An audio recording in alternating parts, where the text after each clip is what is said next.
Las Vegas, Mariah Hillman rolled down the window of her minivan just after daybreak, ready for a 6-hour stakeout in the parking lot of a Las Vegas apartment complex. Her mission, to rescue a pigeon she had nicknamed Calamity Jane, last spotted wearing a red, plastic cowboy hat. In December, videos of hat-wearing pigeons in Las Vegas went viral, made national headlines and gave way to a deluge of memes. Someone even created a song about the birds. To Hillman, 47, who runs Lofty Hopes, a Las Vegas-based pigeon rescue organization, the hats glued to pigeons were not a joke, but a form of animal cruelty. She became determined to find the pigeons and remove the hats. While the internet frenzy has waned, Hillman's dedication to rescuing the pigeons has not. She has spent hours nearly every day for more than a month looking for them. She trapped 2 of the pigeons, nicknamed Cluck Norris and Billy the Pidge, and brought them to a veterinarian to cut off their hats, but Calamity Jane has eluded her. On a recent Friday morning, Hillman leaned back in the front seat of her minivan with Edgar, a rescue pigeon and her stakeout companion, perched on her shoulder. "Maybe today will be the day," she said.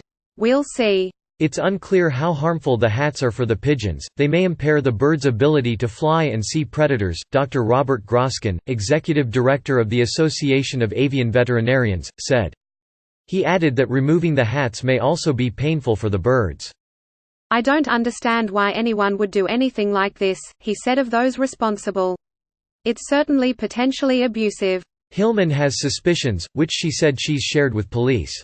The Las Vegas Metropolitan Police Department did not respond to requests for comment. Previously, the department told reporters that the hats did not appear to be a police matter. This week, a pigeon wearing a sombrero was spotted in Reno. It's unclear whether there is a connection to the Las Vegas birds, but Hillman is advising a woman in Reno on how to catch them. Hillman learned that the cowboy hat-wearing pigeons had been spotted near the University of Las Vegas in mid-December, a few days after the original videos surfaced. She knew pigeons generally returned to the same places to find food, so she drove around the area for a few days, handing out her business cards and asking people to call if they spotted the birds. At night, she studied the videos, searching for clues on where they were taken. A couple days later, while driving in the area, she noticed a gated apartment complex with eaves matching the home in one of the videos. She drove into the complex and almost immediately saw one of the pigeons, Cluck Norris. She nabbed him a week later using a wire cat trap, a red bungee cord and bird feed. The next day, she captured Billy the Pidge the same way. "Never in a million years did I think I would be chasing down pigeons wearing cowboy hats," Hillman said, laughing. "I also never thought I would be running a pigeon rescue." Hillman started Lofty Hopes with her daughter, Cheyenne Frankenberg, 30, in late 2018. A former hospice care worker, Hillman had to go on disability about 7 years ago because of a back injury and seizures. She knew she'd wanted to do some kind of animal rescue, and she was drawn to pigeons because she sees them as underdogs. "Pigeons are really overlooked and forgotten," Hillman said. She noted that they delivered messages to American soldiers on World War I battlefields. "They remind me a lot of homeless people in the sense that so many of them were also war veterans and now people treat them as a nuisance rather than with kindness."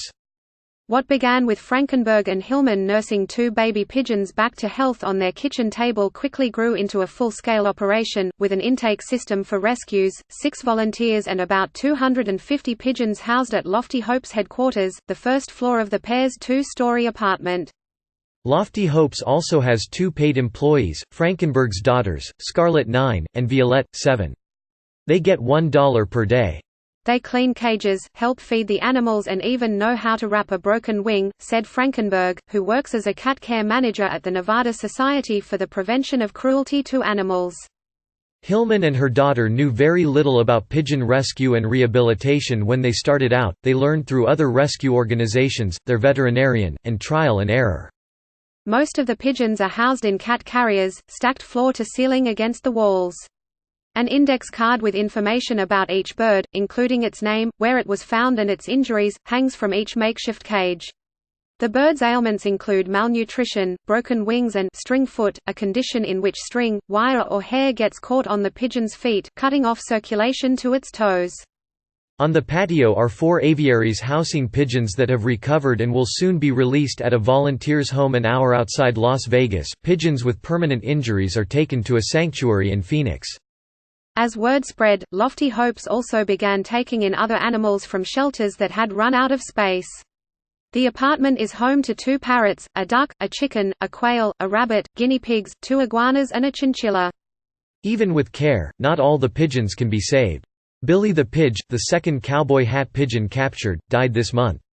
Hillman said he appeared sick as soon as he was captured.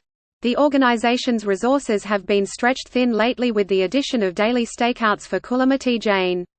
But who else is going to do it? Hillman said. Not that many people care about pigeons. Just before 8 a.m. during the recent Friday stakeout, Hillman spotted a flock of birds perched on a rooftop and thought Kulamati was with them. She rushed to get a closer look, but it was a false alarm. "I'm just seeing pigeons in cowboy hats all the time now," she joked, walking back to the van. Hillman has come close to trapping Kulamati several times, but she said the bird has learned to walk around the trap to find bits of food, rather than underneath it.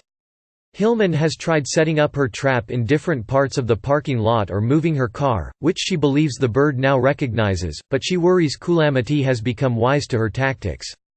She sees the bird, still wearing the cowboy hat, now faded to pink, every few days. By about 12:30 p.m., the flock that often accompanies Kulamati had come and gone twice. Kulamati was nowhere in sight. Hillman decided to pack up the trap and call it a day. "She got me again," Hillman said as she placed her gear in the van. But Hillman said she would be back the next day. "She's out there and I'm going to find her."